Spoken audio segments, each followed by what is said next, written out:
So mga ka-MJ, magandang hapon po sa ating lahat. Si Tatay Ronnie po mga ka-MJ, alam naman po natin na napakasipag ni Tatay Ronnie. Kayong mga anak niya po ay napakasipag din po, no? So ayun, nakilala na po natin sila lahat. Pero naawa lang din po ako mga ka-MJ kay Marwin, no? Kasi from the start na nakilala natin sila, nung una pa lang po ay panay sando lang po yung palagi niyang suot, no? Kahit sabihin mo nasa bundok ka, pero halos everyday na po suot ni Marwin mga ka-MJ, no? At ngayon mga ka-MJ, bumili kami doon sa bayan kanina ng tinapay sa tabi po ni Ma'am Ami, no? May nakita ko naka-display ng damitan, kaya nagmadali na po ako mga ka-MJ, no? Nagdampot na ako ng ilang pirasong damit, in short. So yun po yung mga ka-MJ ang gagawin natin ngayon, na ibibigay ko po kay Marwin, no? Kasi wala pa talagang mahabang time, pero mga ka-MJ, hayaan nyo po, hindi lang po ito unang beses, no? May pagkakataon pa na bibigyan pa po natin siya. Kagaya ni Tatay Ronnie. Next time mga ka-MJ, kapag nagkaroon tayo ng maraming oras, no? Bilhan pa natin. Ganun po mga ka-MJ. Kasi kami mga ka-MJ, alam nyo po, pagdating namin sa bahay, after ng vlog namin dito, talagang bagsak na. So kagaya kagabi mga ka-MJ, pagdating sa bahay, no? Hindi na ako naghapunan, talagang bagsak na talaga ako, tulog na. Nag-live si Madam pala, nakita ko kanina sa YouTube niya, nag-live po siya. Hindi ko man narinig na yung ingay niya. Siyempre si Madam Lorraine, masyado maingay. No, malakas yung boses, kumbaga. Hindi ko po narinig mga ka-MJ sa sobrang pagod na palagi pong bagsak talaga pagdating sa bahay. So buti na nga lang po ngayon mga ka-MJ na nandyan si Julius na katuwang natin sa pag-i-edit, no. Kung hindi man ako maka-edit, everyday naman po siyang pumapasok. So nakaka-edit po siya, lalo na po ngayon is 5 times a day po nag-upload si Madam Lori. Kaya medyo tayo ngayon, medyo nakaluwag-luwag sa pag-i-edit, no? Kasi may katuwang tayo. Pero ganun pa naman mga ka-MJ, habang nasa biyahe kami, nag-i-edit na po ako, no? Para pagdating sa bundok, ma-export ko na. Pagdating sa bahay, ma-export ko na po. Pero ang hirap din po mag-edit mga ka-MJ, lalo na pagkalaban mo ay antok, no? Kahit anong mo, kapag inaantok ka, talagang bagsak ka, no? Kung minsan nakaupo ka lang kasi gusto mo hindi ka makatulog, kailang tatawagin ka ng gustong-gusto na talaga mahiga no? Kaya habang nag-edit ka, nakahiga ka, so doon, hindi mo na mamalayan, nakatulog ka na pala. So ganun po, no? At kanina nga, dumaan ako doon sa bumili ng tinapay, sumingit ako, no? Kasi ganun kami mga ka-MJ, madalian palagi, no?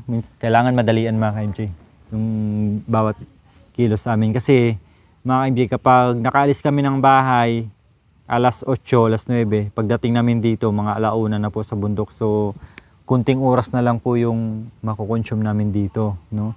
Kung minsan nga, umalis kami sa bahay, mga alas 5, alas 6, pag hindi masyadong pagod. So, ganun po yung routine namin araw-araw mga ka-MJ. So, ngayon, ayan, at meron ako munting regalo kay Marwin, no? Pero, hindi lang yan, meron pa. Next time.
si July siguro.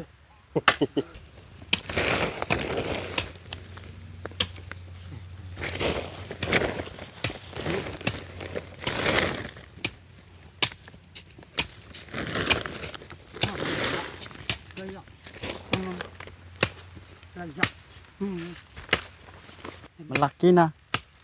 Pwedeng benta. Pero kaso bini. Pero kung konti lang, maganda, ibinhi na lang.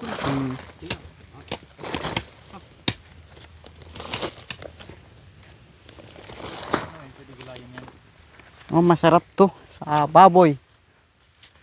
Baboy sigang.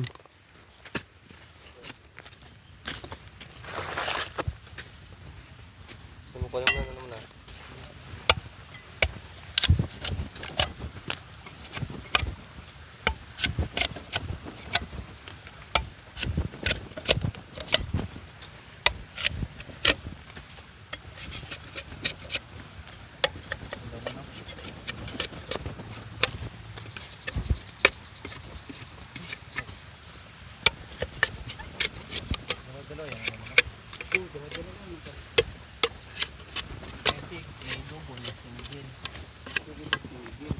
Gulang naman.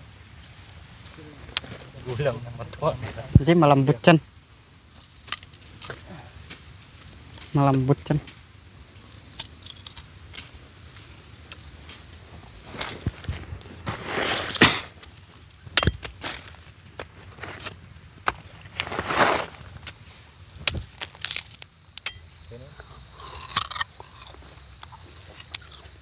Gamit namin pambabalat noon, ngipin lang eh. Kaya kanda bungi-bungi ka na eh.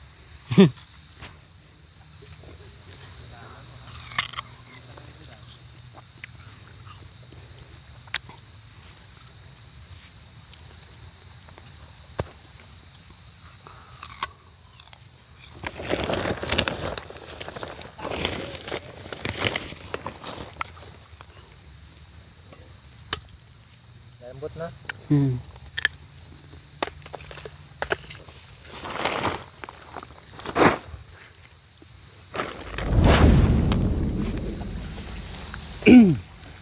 So ayun mga ka-MJ, kasama na po natin si Marwin ngayon. Nagkaroon siya ng maluwag na oras kaya siningit natin to.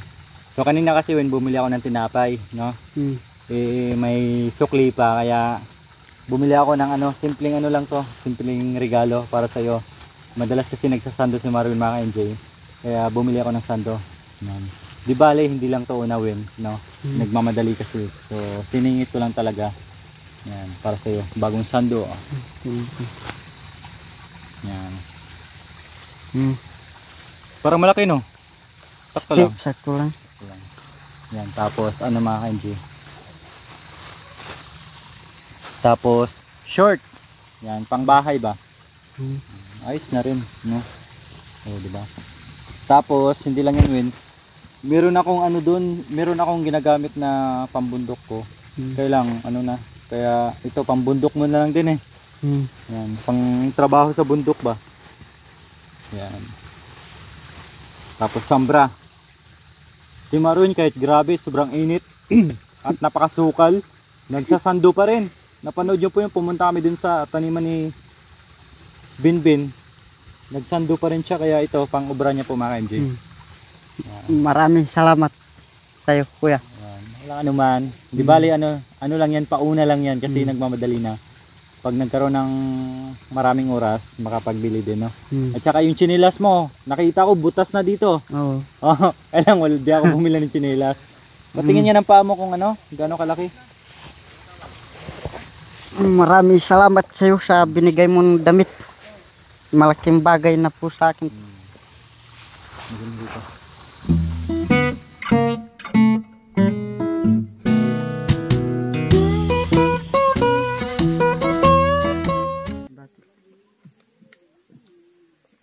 Ito yung ano mo yun, tsinelas.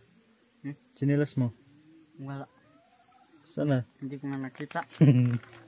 Bakit? Nagbuta na lang ako yung buta ng Kuya Bentot. Kaya pala ano, di ba nakita ko nakaraan may ano na yun, punit? May ano na sa gitna yung dalawa. Tingnan mo doon, plastic win. Yung kunin mo plastic.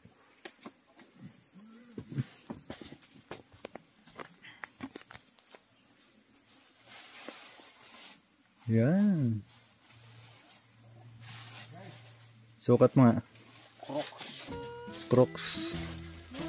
Kung kasya. Ano na, 37 ka. 37 yung paa mo. 37. Sakto lang. Sakto. Ayos oh. Naka-crocs. Para hindi masyadong maano. Gasgasan.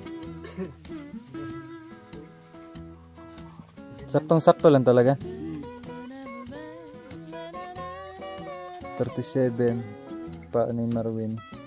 Ganyan din pa ni tatay, 37 no. Yan. At tapos na-tsambahan natin yung sukat. Kasi si Marwin nakaraan nung namasyal kami. Napansin ko yung tsinelas niya, napunit yung gitna. Manipis na kasi parang Matagal na yun. parang papel. Matagal na yun. Maraming salamat sa kanila. Gumagwapo si Marwin lalo oh. Bago niyang damit oh.